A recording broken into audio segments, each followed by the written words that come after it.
I may suggest here also that under Prime Minister Modi, he has done something very significant. He has changed the meaning of neighbor. Today, India's neighbors are not those who may or may not be geographically conjoined. Neighbors, what is the point of having a neighbor you can't reach?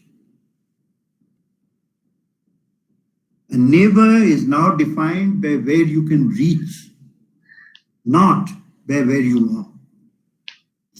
There are 2,000 flights to and from Dubai, from India.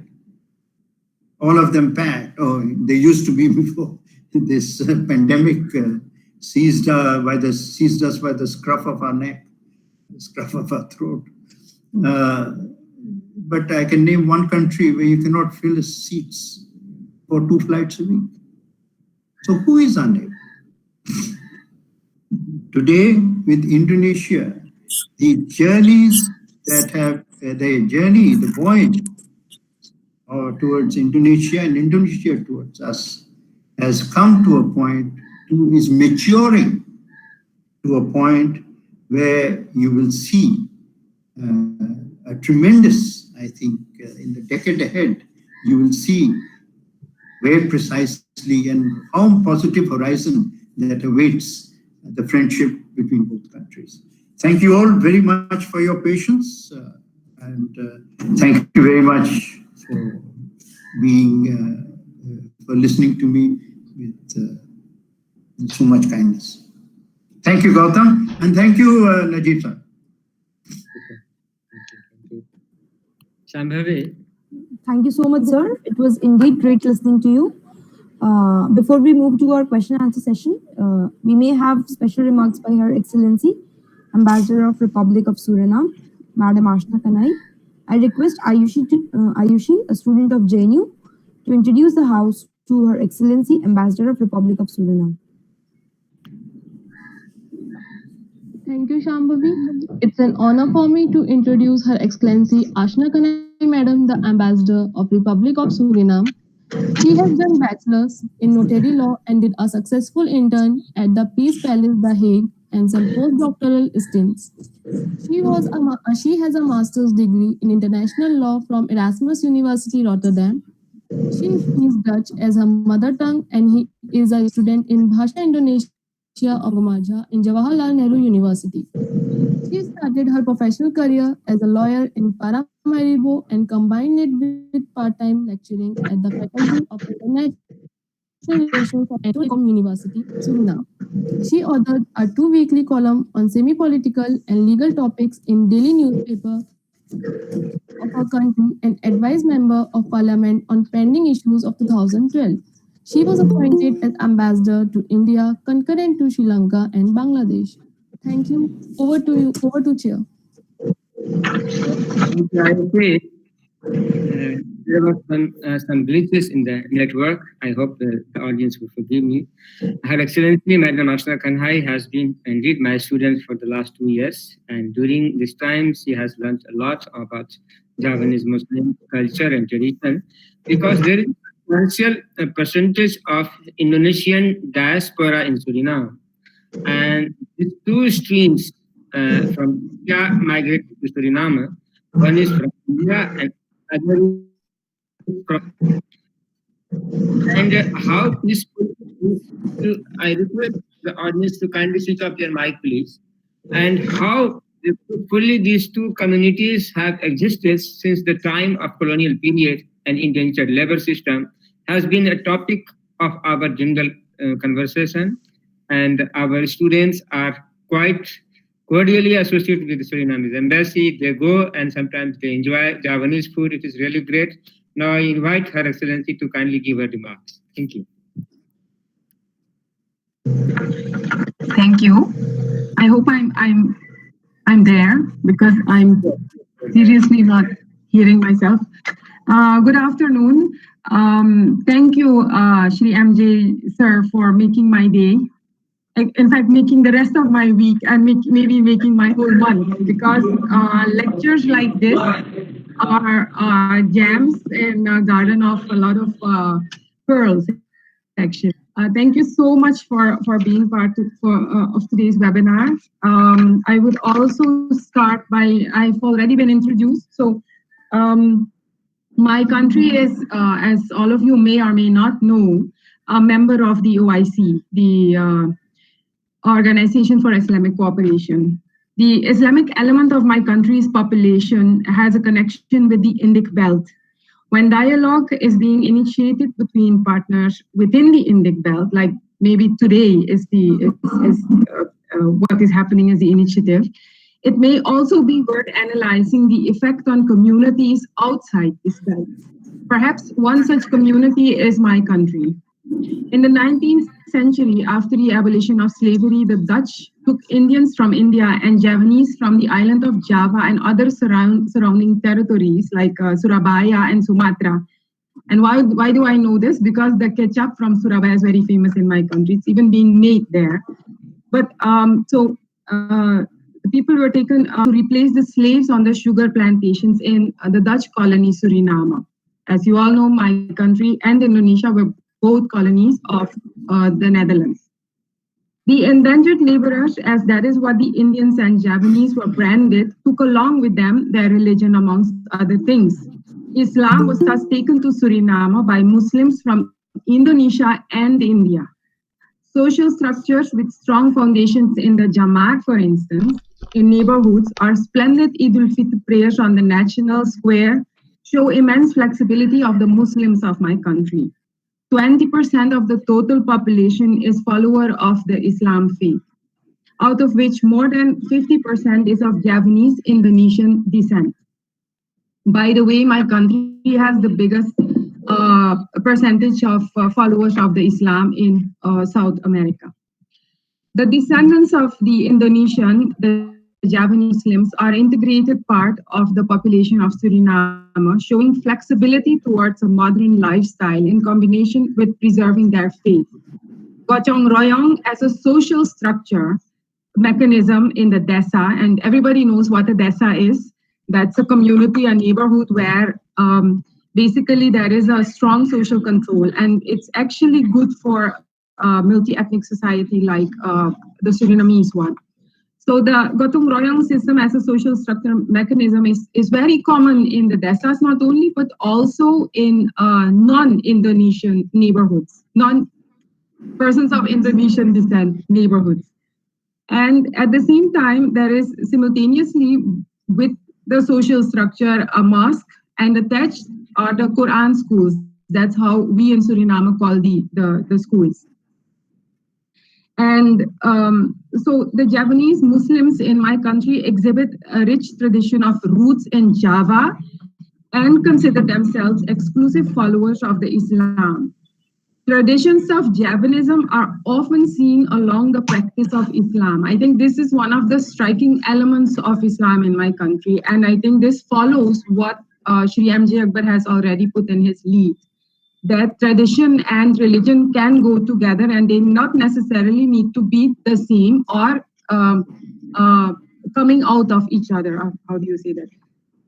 The Javanese Muslims, as I said, exhibit rich traditions of the roots in Java and consider themselves exclusive followers of the Islam. Quite tolerant, they are protective about practicing their religion, and they make sure that the religious education is part of an upbringing of their children. Halal food, for instance, is nowadays preferred by all ethnic groupings in my country because it seems to be more hygienic to the mind.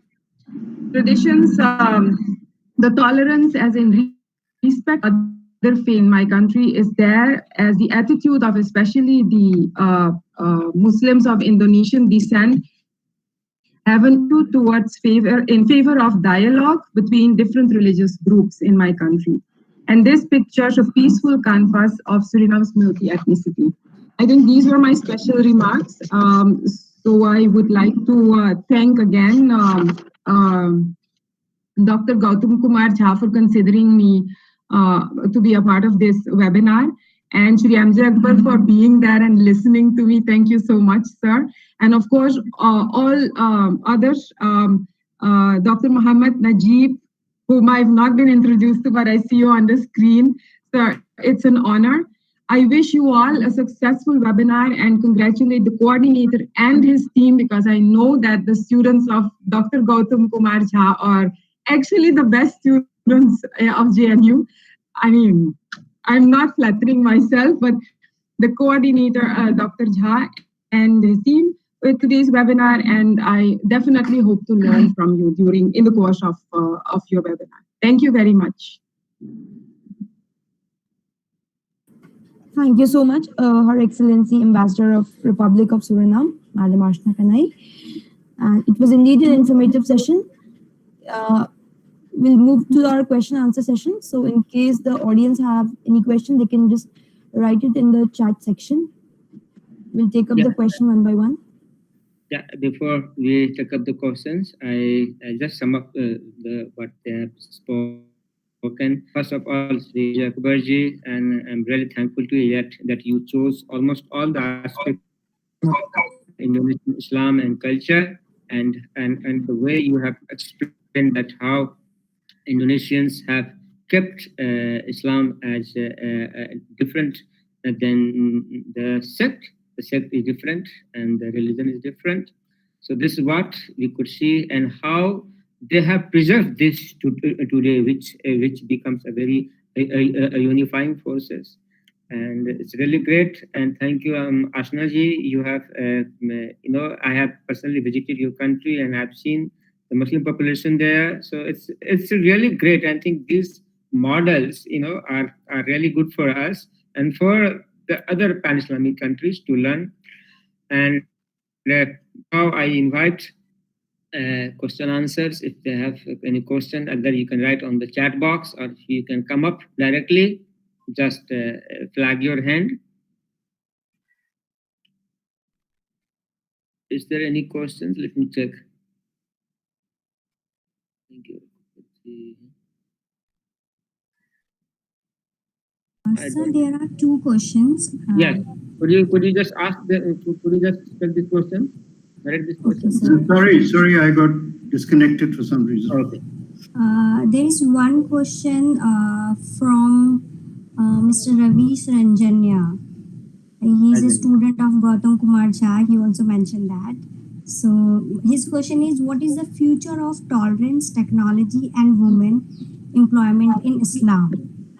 But he did not mention that to whom he is asking, as it's a general question. So maybe the previous speakers can,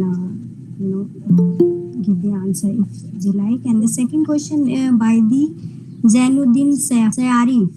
From Indonesia. India and Indonesia have similarities in culture as well as cultural in Islam because of the arrival of Islam in Indonesia through Gujarat. We still preserve the religion culture, especially in commemorating them. Hinduism gives us the character of life. So just wanted to know about the comparison between Hinduism characteristic and Islam.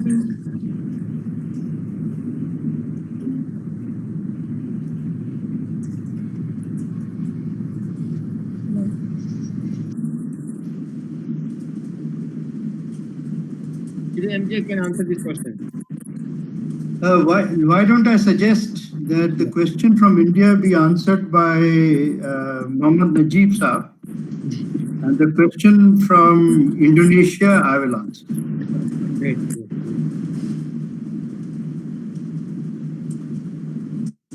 Right, so you can address the question from India first to Dr. Najib.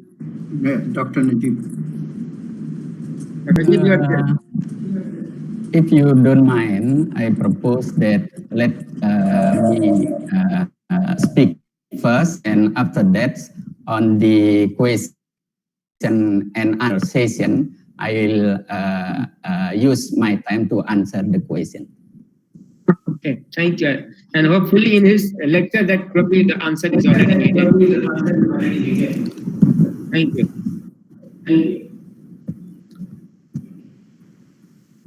May I start? So what are we doing now? Is there some clarity? Yes, so can we answer the question from Indonesian side, sir? Right. So what is the question? Once again, please. Sarita, could you elaborate the question? Your microphone is off. Yeah, there's too much disturbance.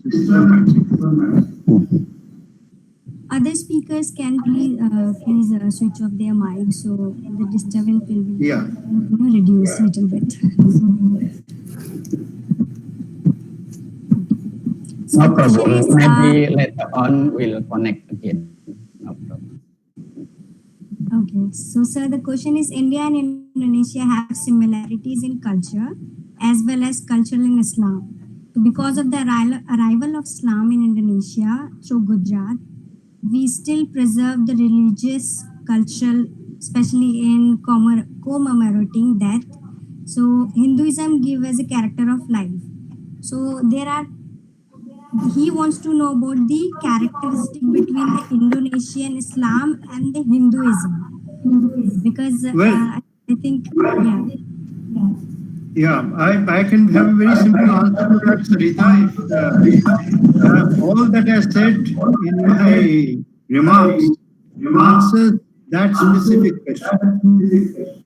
That both in Indonesia and in India, the communities who acquired the faith of Islam did not abandon their language, did not abandon their cultural history.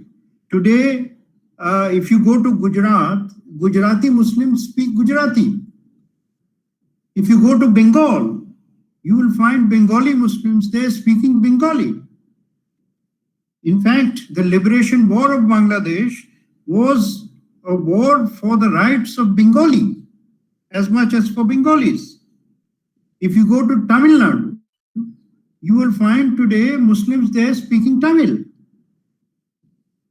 And, they are Tamilians. So the importance of culture was recognized by Indian Muslim communities and has been upheld very powerfully. Right? If you go on a political campaign to Bengal, you don't have to speak in separate languages. You speak in Bengali. If you want to be heard, if you don't want to be heard, of course, you can speak in other languages. That is the same thing with Bhasa. That is the same thing with traditions and with the important fact that as I said, and also going back to the Quran Sharif, which is, God says that He has sent prophets in every language. That the Prophet of Islam, peace be upon him, Muhammad, is the last of the prophets, not the first. So therefore, before him, there have been many prophets, and they have come in all languages. So for God, all languages, all cultures are important.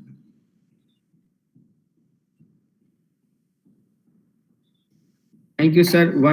One small question from my side. It's more about the culture and tradition, or what we share with indeed built countries, particularly Indonesia and other Southeast Asian countries. Since for the almost for the 70 years, we concentrate on our immediate neighbors, and we were not able to concentrate on the countries which shared our and a lot more. Had that, we would have united all these countries into trade, and probably have made a big, a kind of big bonding and bigger family, which would have protected us from the further aggression, the way we have been facing from certain elements from our immediate neighbors. I hope you got my point. Yes, but I would not like to dwell upon the failures of the past. I would like to dwell upon the successes of the future. So let's look ahead to what we can do next. right? Why waste time on what we forgot to do 20 years before, 30 years before, 40 years before? Sir, is there is time related from the future perspective? There is a question by the student Avinav Sanha from JMU. And he's asking how will soft power diplomacy will strengthen the India and Indonesian relation in present and the future? No, I think that's a very important element of very good point. What is soft power? Soft power is a term emerged in some book, right? But basically, it talks about non-political power. It talks of non-armed forces power, if you put it a little more bluntly, right? I would urge you, if you go to Southeast Asia, and if you go to the Angkor Wat temples, take time off for something that is not very fashionable, which is go to the museum. Right? In the museum, right in front of the temples, you will find giant rock inscriptions. Giant rock inscriptions. And mind you, these are the rock inscriptions which have survived 2,000 years of human idiocy, which has led to wars, destruction, ravages. God knows how much pain the people of those countries have passed through. Now, these are the things. And you will find the most brilliant Sanskrit lipi writing there. Now, tell me, wasn't this soft power 2,000 years ago? How did India's so-called influence? I don't even like the word influence. It is a shared reality. It is not an imposed reality. So how did we begin to share a common understanding of philosophy, understanding of sciences, and so on? And it is shared because they gave some, we gave some. How did this happen? This was the ability to this was the greatest instances of soft power. Soft power for us is not something that has emerged in a 21st century book. Soft power for us has been part of a tradition, known tradition for 3,000 years. Only when you see this do you understand what the power of literature can be. Iliad is soft power. You're still studying Odyssey. That's the soft power of the Greeks. Shakespeare is soft power. Like that, what we have to do in the future, and I was very, very keen to develop this, is how do we bring Indonesian literature to our young people? How do we take our literature? Just remember one thing, by the way. One of our greatest and exports now is the television soap opera. Think about it. Why? Why has India's soap opera become so powerful in so many other societies, all of Africa, Southeast Asia, and so on? Also, a parallel question. I am talking to you in English. Some of you at least are listening in English.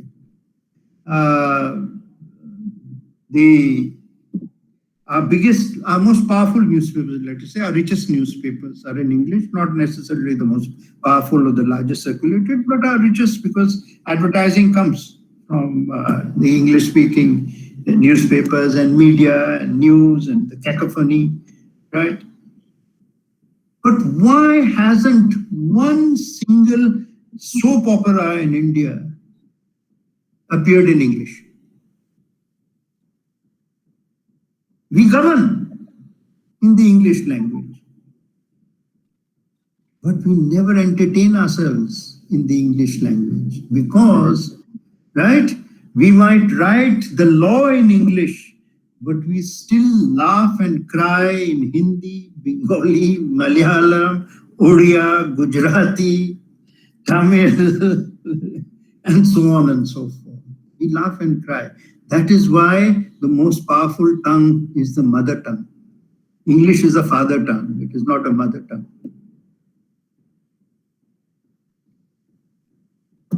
Thank you, sir. Now, I hope our keynote speaker remain with us for some time till one or two speakers speaking. If you have time, sir, you can afford. Now, Shambhavi, kindly go ahead. Yes, sir. We are good to start our next session.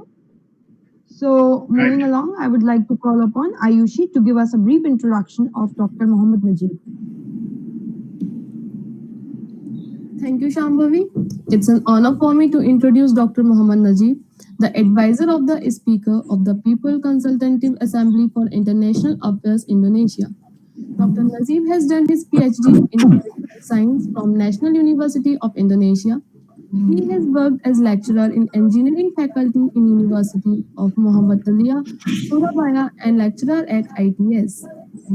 He was also the member of House of Representatives of Republic of Indonesia and the vice chairman in Interparliamentary Cooperation Body. And now he is the head of Foreign Affairs of Indonesian Association of Muslim Intellectuals. He is also the recipient of an award from Central Leadership Board of National Monetary Party. He also had published many books, like his famous novel published by Republica Daily Newspaper 2009, The Safari, The Way of Democracy published by Republica book recently in 2019. Thank you. Over to Chair. Thank you, Ayushi. I have been interacting with Dr. Mohammed Najib for almost 6 years now. I came to JNU in 2014 and with the Education Minister of Indonesia, Dr. Muhammad Nur, and I gave lecture in JNU, and since then I have been interacting with him. I have visited his home in Jakarta. I have met him several lectures, seminars, and he has continuously been writing on issues of Islam that is pertaining to the Middle East, West Asia, and recently he has been continuously writing on Israel and Arab on. So, and the best part of Indonesian writers is that they are very moderate in their approach, and they try to justify international issues more with the prism of the cultural background. This is really great. Thank you, Dr. Mohammed Najib. You agreed to invite us. Can we start with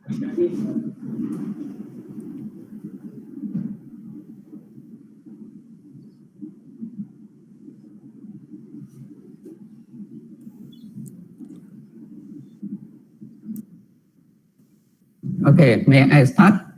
Yes. Please. Okay. Assalamualaikum warahmatullahi wabarakatuh. Good afternoon and namaste. First of all, I would like to say thanks a lot, especially to my dear colleagues, Dr. Gautam Kumarja. He has already visited my residence. And on this moment, I would like to invite all of the speakers to visit my residence when you are in Jakarta. I also would like to say thanks a lot to the Indic Bell Society who organized this international dialogue with the theme Understanding Indonesian Islam. If I use the correction of the Honorable Mr. Akbar, we must read Understanding Indonesian Muslim. But if we understand the Arabic, because Muslim, that is the word only for men. And if we say woman, it Muslimah. So the complete and right term in understanding Indonesian, Muslim and Muslimah. By the way, it is me having opportunity to speak monk, scholar, and honorable person from India as well as from other countries like the ambassador of Republic of Suriname. Hopefully, I could contribute fruitful thing either for India as well as Indonesia and other countries. And I'm ready to engage for further dialogue. Slide, please. I choose the title of my presentation, Moderate and Tolerant Islam in Indonesia. Or we can read Moderate and Tolerant Muslim and Muslimah in Indonesia. Sir, are you sharing your PowerPoint presentation? Yes, I use a slide. Then you have to share it with the present now on yes on the bottom. Yes, I present slide by slide. Yeah, but we cannot see your slide. Yes. Oh, please check dia tidak bisa lihat slide ini. Ya, kami tidak bisa lihat. Okay, I ask my assistant to make sure I use slide. In Google Talk, you have to go to present now and then click on the. Yes. Let my assistant make sure if everything run well. Yes.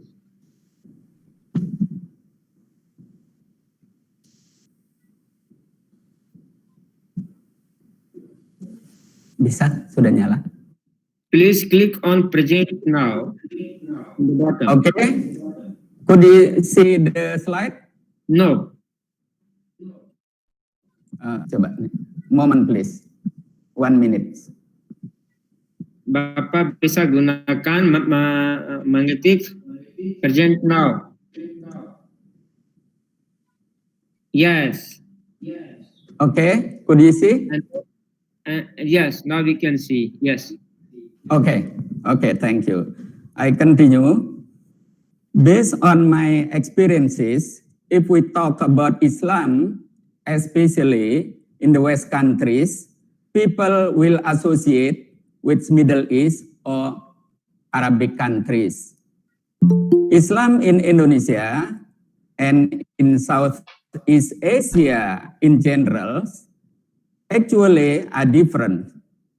To understanding Islam in Indonesia, I will break the big title become 4 subtitle.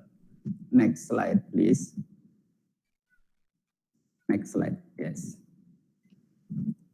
Geographically, demographically, historically, and politically. Next slide. Okay. Geographically, position of Indonesia is between 2 continents, Asia and Australia. And between 2 oceans, Indian Ocean and Pacific Ocean. Before era of airplane, people move from one country to another, use ship. And all of the ships have to pass through Strait of Malacca. That is the Strait of Malacca. If they move from west to east or from east to the west, the ship from Europe, from Africa, from Middle East, and from South Asia must pass the Strait of Malacca if they would like to visit China, Japan, and other countries in Southeast Asia. And they must pass the Sunda Strait, that is Sunda Strait, or Lombok Straits, here, Lombok Straits, and Makassar Straits. If they move from Australia to the China, Japan, and other Southeast Asia countries, or if they would like to move from north to south like from China, Japan to Australia. Next slide, please. Demographically, composition of Indonesian population based on data 2019, our population 236 million. And Islam is majority around 87%. After that, Protestant around 7%, Catholic around 3%, Hindu around 1.7%, Buddhist around 0.7%, and Confucius around 0.05%. And by estimation data, in these years, the population of Indonesia around 268 million. Besides those religion, we have many kind of local belief or believers, especially in East Java, Central Java, West Java, Kalimantan or Borneo, and Papua. We are living in harmony between majority and minority, because if true, in Indonesia, majority of Muslim, but at certain area, like in Papua, Protestant is majority. And is in East Nusa Tenggara, Catholic as majority. And in Bali Island, Hindu is majority. I was born and growing up in Bali, so as Muslim, I'm a minority over there. Historically, Hindu and Buddhists came and then control Indonesia and Southeast Asia since 1st till 14th AD. In Indonesia, the big kingdom were Majapahit in Java and Sriwijaya in Sumatra. Islam came to Indonesia through many waves. The first wave since 7 AD by the Arab traders. And the second wave, this is the biggest wave, since 13 AD by the Indian traders. This is what Master Akbar mentioned from Gujarat. My grandfather from mother side actually came from Gujarat, but originally he was from Chennai. And then also Persian, Arab and other Muslim countries traders. Catholic and Protestant came to Indonesia since 10 or 11 AD, especially by Portuguese colonialism at the 16 AD, Dutch colonialism at 17 AD, and UK colonialism at 18th AD. Next slide. The heritage of Buddhist and Hindu in Indonesia, Bali with the unique culture and art, inspired by Hindu religion. Borobudur as the biggest Buddhist temple located in Central Java. And Prambanan Temple as the most beautiful Hindu temple in Central Java. If in India, majority of tourism destination are the heritage of Islam, contrary, in Indonesia, majority of tourism destination are the heritage of Buddhist and Hindu. Now politically, since a long time ago, there are two big political groups that always compete each other. and they lead government by turn. The two big groups are secular nationalism and religious or Islam nationalism. Two big political groups plus representative of religious minority and representative of the ethnicities compromise on establishing ideology of Indonesia, what we call Pancasila. This is the Sanskrit term that's meaning 5 principles. Since the first of cabinet government of Indonesia in 1945, this is the Independence Day of Indonesia, representative of secular nationalism, religious nationalism, various of religious minority group, and representative of ethnicity group always accommodated. Political map post-reform 1998, this is what we call the democracy era or era of democracy. President B.J. Habibie in his position since 98 till 99, only 1 year and several months. After that, Abdurrahman Wahid, almost 2 years.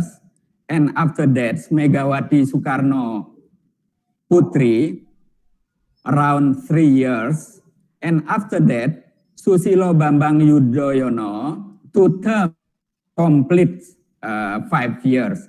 And then Joko Widodo, since 2014 till 2019, for the first term, and the second term, 2019 till 2024.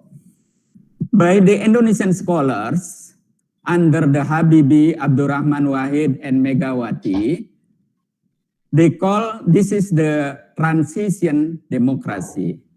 And since Susilo Bambang Yudhoyono till now, they call the consolidated democracy. Strong civil society in Indonesia. This is what Mr. Akbar mentioned. Civil society based on religions. All of religious group in Indonesia has their own organization.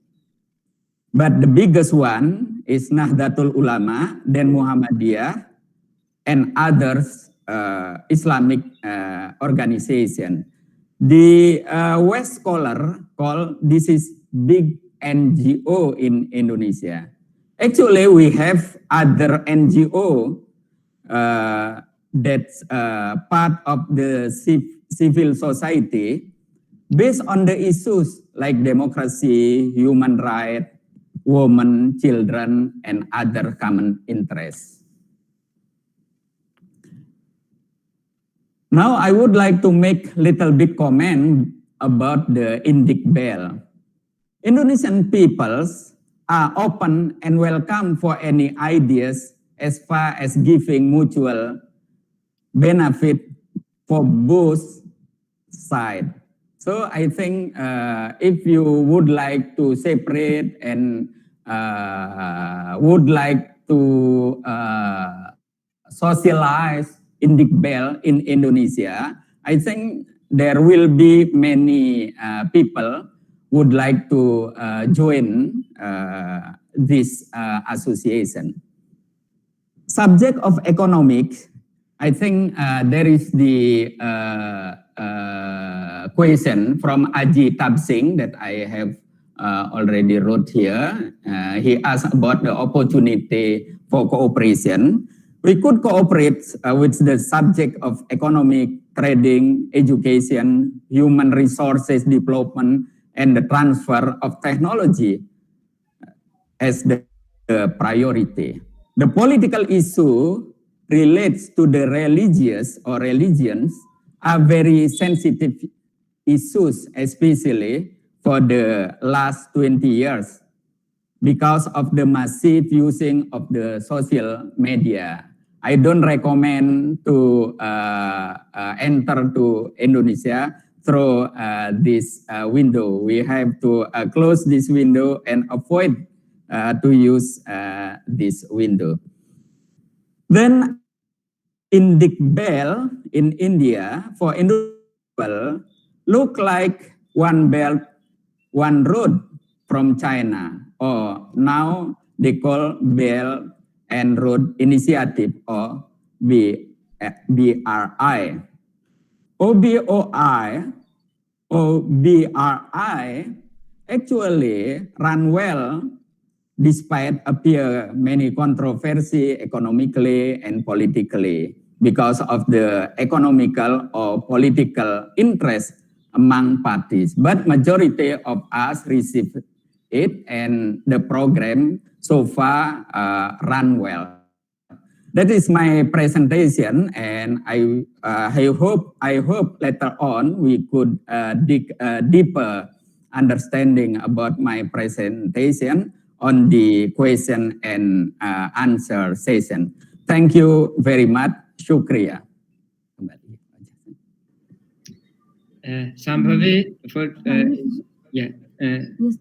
before you could go forward for the next speaker, let me just give a small comment. Thank you, Dr. Najib, for giving such a great explanation and describing the Indonesian part of Islam very well. And also you talk about the Indic Belt, and Shri M.J. Akbar is here, you are there, and I think we can all form a kind of group for discussions, and we can take it forward.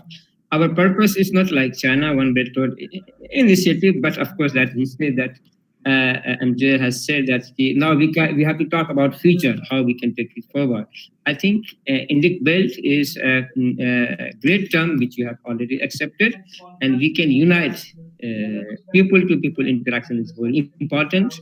And I think a lot of issues I have witnessed recently, particularly for the last 4 or 5 years, that journalism and also the general comments, views of the people is completely based upon the social media. And social media, we all know that it is at least substantially it is incorrect, and also fictitious notes coming from each other. So that things we have to fight from each other, and I think Indic Belt society can play a very important role in that. Only by collaborating with people to people interactions, so that is most important aspects. So we can go to the next speaker, please. Shambhavi. Yes, sir. Thank you, sir, for such an informative session. Moving along, I would like to call upon Sarita to introduce our next speaker, Dr. Hammam. Thank you, Shambhavi. Dr. Hammam currently works at the Department of Islamic Religion Education, State Institute for Islamic Studies, Nageri Salatiga. He is a faculty member of Teaching Trainer and Islamic Education faculty. He has interest doing research in composition studies, historical linguistic, and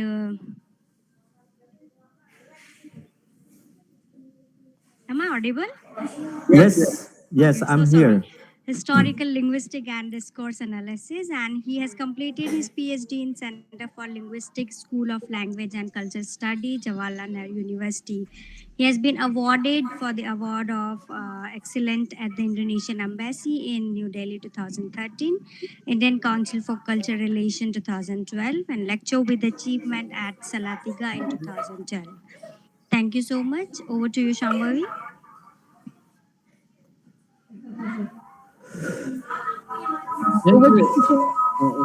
Imam has been a great scholar, and he has been PhD.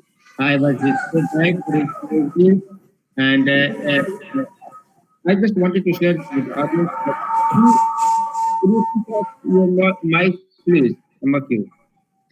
He has worked on, probably he can better explain, but he has worked on the narratives of the preachers, both in all the religions, particularly Hinduism, Islam, and Christianity, that how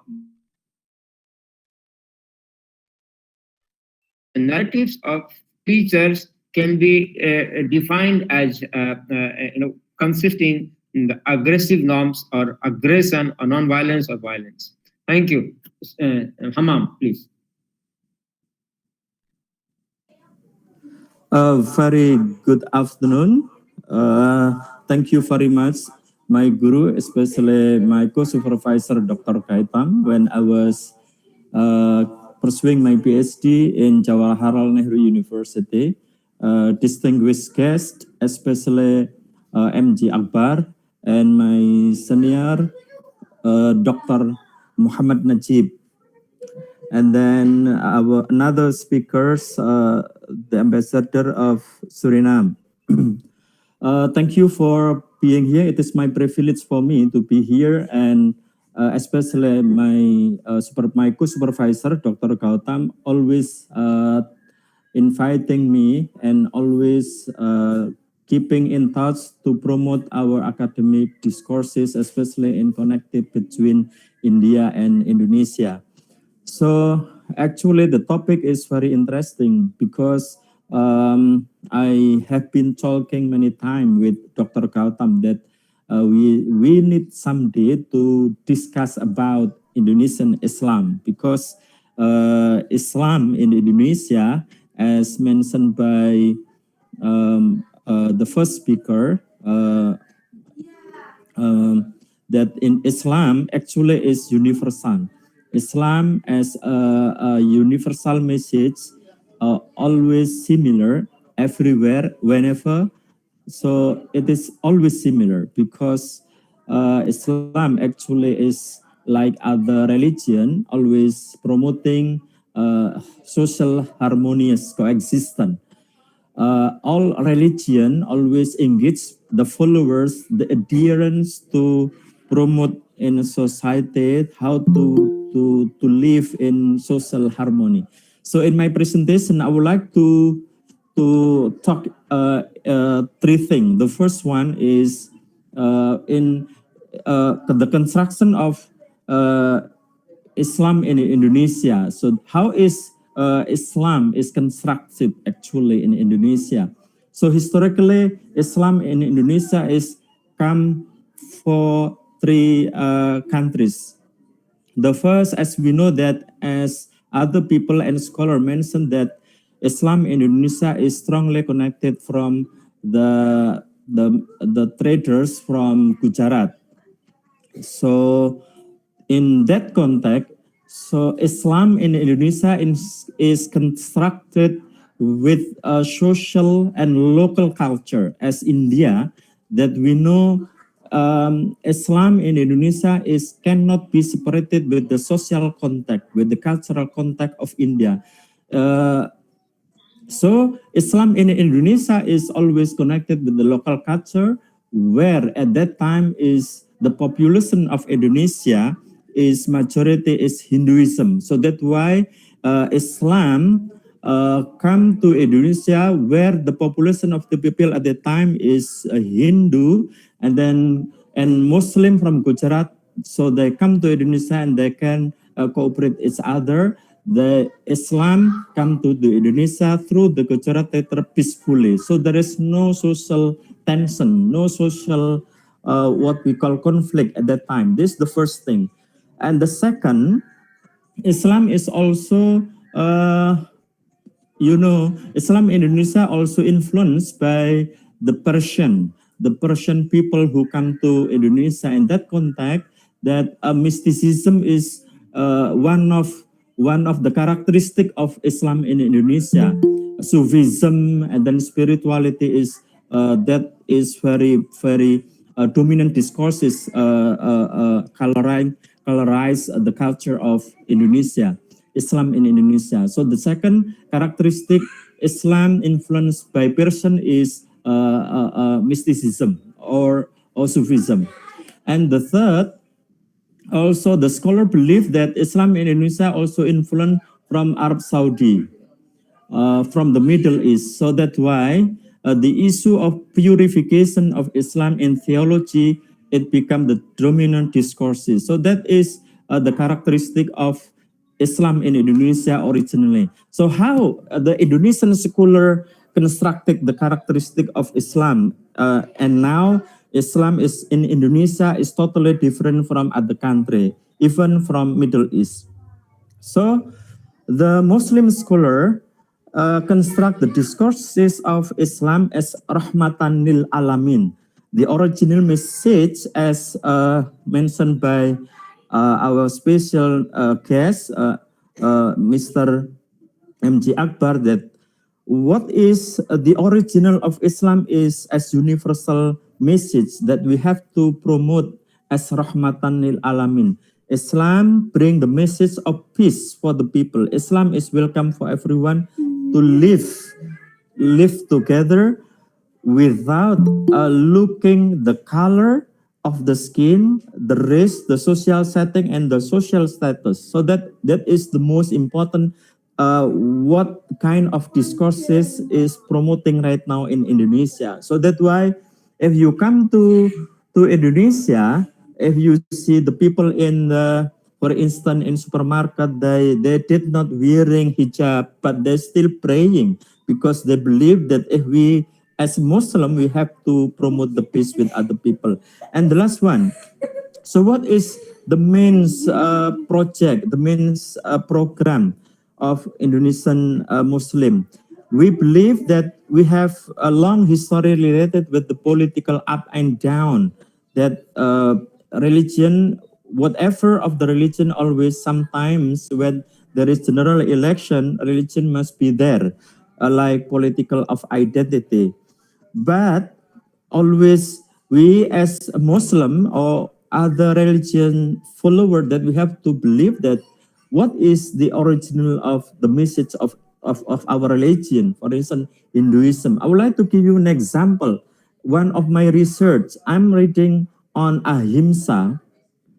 A is no and himsa is violent. So we have to do with other people with peacefully, non-violently.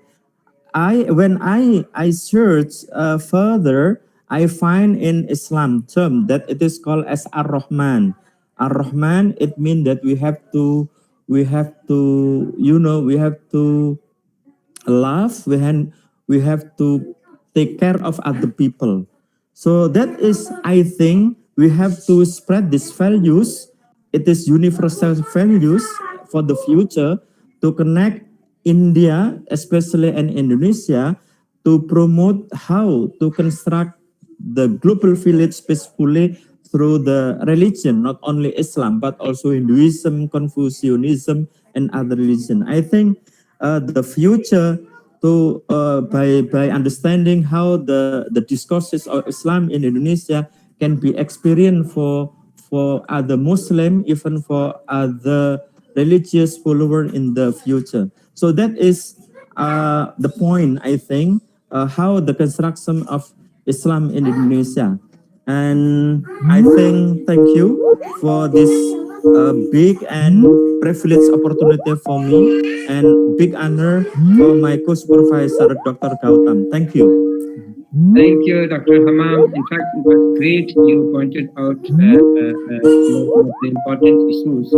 In fact, I also agree that the issue is that I have studied for such a very long period of time, and I found that Islamic practices, the other planets, the other style is completely different from the rest of the world. I have also visited different parts of India where Muslims are in majority, and also Malaysia. But Indonesia is something different. So my purpose was exactly to understand Indonesian kind of, and the world needs to know about their practices, their social coexistence, their syncretism, the mysticism they practice. These are the most important parts. Now, going forward, I would like to request somebody to you just take it forward. Okay, sir. Thank you. Now, before I introduce Shri Gaurav Kumar Jha for his observation, I request Ayushi to introduce Professor Ajay Dubey. Thank you, Shambhavi. It's a great honor for me to introduce Professor Ajay Dubey. Professor Dubey is the professor and chairperson at the Center for African Studies, Jawaharlal Nehru University. He is also the director of prestigious Jawaharlal Nehru Institute of Advanced Study, the chairperson of the Special Center for National Security Studies, and director of the Energy Studies program in the School of International Studies, JNU. Professor Dubey is well-known name in the field of diaspora studies who has spent years in research and writing on the Indian diaspora. Professor Dubey had authored several books including India and Africa's Partnership, A Vision for New Future and I request Indo-African Hemant to Relations. turn up the mic temporarily, please. Yeah, Shall I continue? yeah. Okay.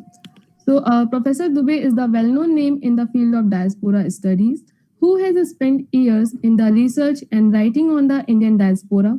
Professor Dubey had authored several books including India and Africa's Partnership, A Vision for New Future and Indo-African Relations in the post-Nehru era. On diaspora specifically, he has authored Indian diaspora contributions to their new home. He is also the president of Organization for Diaspora Initiative and Association of African Studies. Thank you. Over to Shambhavi. Thank you so much, Ayushi. Now I would like to take the pleasure to introduce Gaurav Kumar Jha. Gaurav Kumar Jha, formerly a finance journalist with the Economic Times and Hindustan Times, is currently working as Deputy Advisor, Unit for International Cooperation, NIEPA MOE. As a journalist, he extensively covered impacts of US-led subprime crisis and subsequent global economic meltdown, both in the US and as well as in India. Jha has written several research papers, chapters in books, as well as he is a regular columnist in publications like Swaraj, The Print, Kashmir Times, and Deccan Chronicle. He has presented several papers in national and international seminar and conferences, as well as participated in various academic programs, including Harvard University and University of Turin. He has also represented India at the United Nations CTBTO Vienna and G20 Education Working Group meeting. At the UIC, he is responsible for the Americas division, the G20 grouping, and E9 country. Apart from these, his other areas of interest include research in international relations, economics, political and developmental issues. Indic Bell Society welcomes him. Over to Chair. Thank you, Shambhavi. Major observations that we have gone